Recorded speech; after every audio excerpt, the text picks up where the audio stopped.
Hello everyone, so welcome to my channel Miss Botanophilic, and in today's video I'll be telling you about the topic the sexual reproduction in lichen। तो आज की video में हम लोग lichens में जो sexual reproduction की process होती है उसको पढ़ेंगे।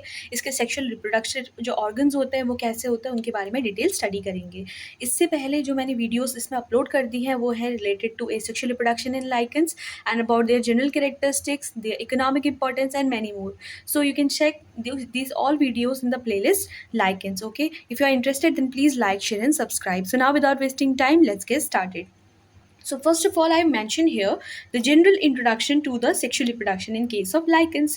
We know that lichens are a symbiotic association between the algae and the fungal component. ठीक है, ये चीज़ हमें पता है कि जो lichens है वो algal और fungal component के बीच में एक symbiotic association है, जहाँ पे जो algal component होता है वो या तो green member का होता है या फिर वो blue green algae का पार्ट होता है, लेकिन जो फंगल कंपोनेंट होता है वो या तो एस्कोमाइसिटीज का मेंबर होता है या फिर वो बेसिडियोमाइसिटीज का मेंबर होता है। लेकिन यहाँ पे जब रिप्रोडक्शन की बात आती है, स्पेशली सेक्सुअल रिप्रोडक्शन, तो वहाँ पे जो फंगल कंपोनेंट होता है उसके पास कैपेबिलिटी होती है फ्रूटिंग बॉडीज बनाने की, इसलिए उसके पास टेंडेंसी है कि वो सेक्सुअल रिप्रोडक्शन में पार्टिसिपेट करेगा। लेकिन जो एल्गी होता है वो सेक्सुअल रिप्रोडक्शन शो नहीं करता है। इसका मतलब क्या है, अब जनरली स्पेसिफिकली हम लोग ग्रीन एल्गी के रिस्पेक्ट पे पढ़ रहे हैं, तो वहाँ पे जो सेक्सुअल रिप्रोडक्शन की कैपेबिलिटी होती है वो जनरली एब्सेंट है, राइट। तो इसकी वजह से क्या है कि सिर्फ फंगल कंपोनेंट क्या होता है वो सेक्सुअल रिप्रोडक्शन में पार्टिसिपेट करेगा। So I have mention here that only fungal component participate in sexual reproduction as it have the presence of the fruiting bodies, क्योंकि उसमें क्या होती है, फ्रूटिंग बॉडीज देखने को मिलती है। So it can be the member of either Ascomycetes or can be the member of class Basidiomycetes. अगर Ascomycetes का member है तो fruiting body कैसी होती है, Ascocarp होती है। अगर Basidiomycetes का member है तो fruiting body कैसी हो जाती है, Basidiocarp हो जाती है। Next we have the female sex organ। तो अब हम लोग sexual organs के बारे में पढ़ेंगे।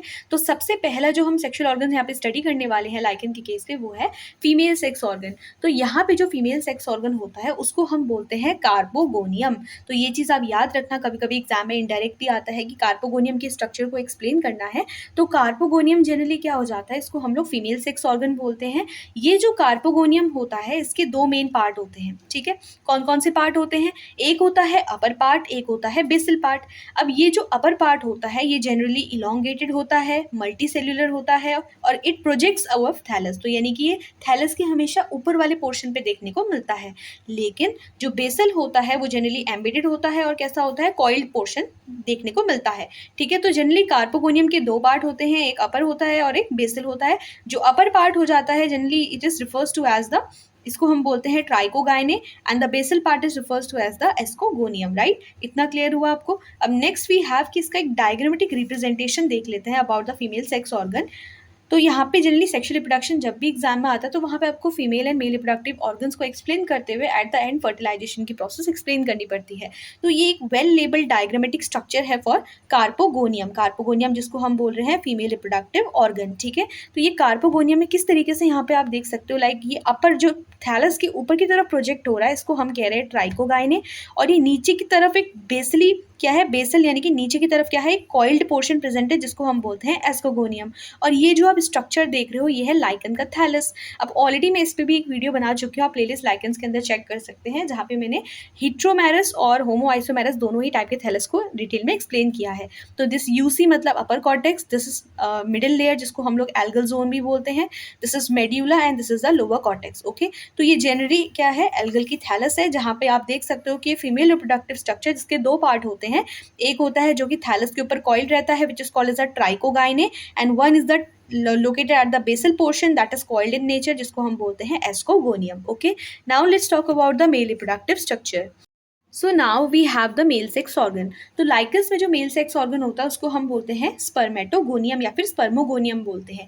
ये जो स्पर्मोगोनियम होता है जनरली इसमें क्या होता है, एक particular round flask like structure देखने को मिलता है। तो आप कभी भी कार्पोगोनियम और स्पर्मोगोनियम में कंफ्यूज मत होना। जो कार्पोगोनियम होता है वो जनरली फीमेल सेक्स ऑर्गन होता है और जो स्पर्मोगोनियम हो जाता है वो मेल सेक्स ऑर्गन होता है, राइट।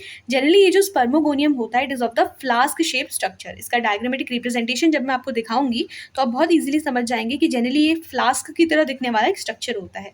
इस पर्टिकुलर स्ट्रक्चर को हम बोलते हैं फ्लास्क, ठीक है। तो फ्लास्क की तरह दिखने वाला स्ट्रक्चर होता है इसका। They are embedded in the thallus layer. जो एल्गल की 4 जनरली जो लाइकन्स होता है उसमें 4 हमारे यहाँ पे क्या होती है, लेयर्स देखने को मिलती है। तो वो लेयर्स के अंदर क्या होता है, बिल्कुल एम्बेडेड रहता है। They always develop close to carpogonium. ये जो स्पर्मोगोनियम होते हैं ये हमेशा कार्पोगोनियम माने फीमेल रिप्रोडक्टिव ऑर्गन के क्लोज पे ये ग्रो करते हैं। दे हैव एन ओपनिंग, इस ओपनिंग को हम लोग ओस्टियोल बोलते हैं। And this opening ostiole is covered by some hair like structure, जिनको आप बोलते हो पैराफाइसिस, राइट। तो यहाँ पे क्या हो जाता है, ये पर्टिकुलर स्पर्मोगोनियम का स्ट्रक्चर है जो कि फ्लास्क शेप होता है, थैलस में एम्बेडेड होता है। ये हमेशा कार्पोगोनियम के क्लोज लाई करता है, हमेशा क्या प्रोड्यूस करता है, स्पर्मेटिड्स को प्रोड्यूस करता है। इसकी ओपनिंग को हम ओस्टियोल बोलते हैं, जो कि क्या होता है, कुछ हेयर लाइक स्ट्रक्चर से कवर्ड रहती है। Now this is the diagrammatic representation for spermogonium. Spermatia generally gametes होते हैं जो कि स्पर्मोगोनियम प्रोड्यूस करते हैं। तो यहाँ पे आप एक वेल लेबल डायग्राम देख सकते हो। ये किसी फ्लास्क की तरह स्ट्रक्चर है। ये तो पूरा एल्गल जो है, एल्गल और फंगल जो कंपोनेंट मिलके क्या करते हैं, लाइकन का थैलस बनाते हैं। तो ये पूरा लाइकन का थैलस है। इसके अंदर ये जो फ्लास्क लाइक स्ट्रक्चर आप लोग देख रहे हो ना, तो इस फ्लास्क लाइक स्ट्रक्चर को हम लोग स्पर्मोगोनियम बोलते हैं। अब ये जो स्पर्मोगोनियम होते हैं, इसकी टिप पे एक पोर प्रेजेंट रहता है जिसको हम बोलते हैं ऑस्टियोल। और ये ऑस्टियोल क्या होते हैं, कुछ हेयर लाइक स्ट्रक्चर से सराउंडेड रहते हैं। ये जो आप यहाँ पे लेयर्स देख रहे हो, ये फंगल कंपोनेंट है, ये एल्गल कंपोनेंट है, और ये बाकी सब थैलस का पोर्शन है। यहाँ नीचे की तरफ क्या है, ये हमारा स्पर्मेटिया है। स्पर्मेटिया या फिर इसको हम लोग मेल गैमेट्स बोलते हैं। तो this male gametes are refers to as the spermatia. तो this is the well labelled diagram for the spermogonium. Now let's talk about the process of fertilisation. So this particular process brings us to the end of this topic, that is what is actually fertilization. We know that कि sexual reproduction अगर हो रहा है तो वहाँ पे अगर fertilization ही नहीं होगा तो वो किसी भी टाइप का sexual reproduction नहीं बोला जाएगा। तो fertilization कहने का मतलब है कि जब मेल और फीमेल गैमेट का फ्यूजन होता है तो उसको हम कहते हैं fertilization. तो generally what is actually happening in case of fertilization, the spermogonium always develop close to carpegonium. तो ये पोर्शन तो मैं आपको ऑलरेडी ऊपर क्लियर करवा चुकी हूँ कि जो स्पर्मोगोनियम यानी कि जो मेल रिप्रोडक्टिव स्ट्रक्चर होता है वो हमेशा क्या करता है, कार्पोगोनियम मतलब फीमेल रिप्रोडक्टिव स्ट्रक्चर के क्लोज लाई करता है, right. Second thing is that this enable them to adhere to the projected part of the trichogyne. अब हमें पता है कि जो कार्पोगोनियम होता है उसके 2 पार्ट होते हैं, एक ट्राइकोगाइने होता है और एक एस्कोगोनियम होता है।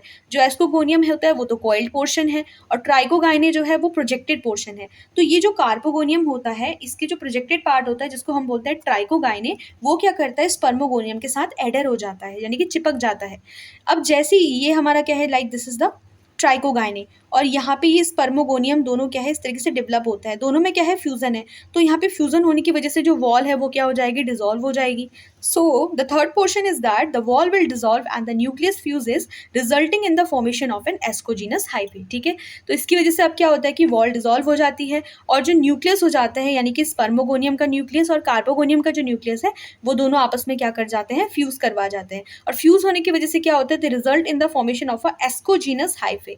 अब यहाँ पे तो गैप जाइगोट बनेगा नहीं। हमें पता है कि जो फंगल लाइकेंस के लेवल पे जब हम पढ़ते हैं तो वहाँ पे हाइफे का फॉर्मेशन होता है, यही हाइफे आगे जाके माइसीलियम बनाता है। लेकिन यहाँ पे क्या हो जाता है कि ये जो एस्कोजीनस हाइफे हमारा कब बनता है, जब मेल और फीमेल न्यूक्लियाई का आपस में फ्यूजन हो जाता है, ठीक है।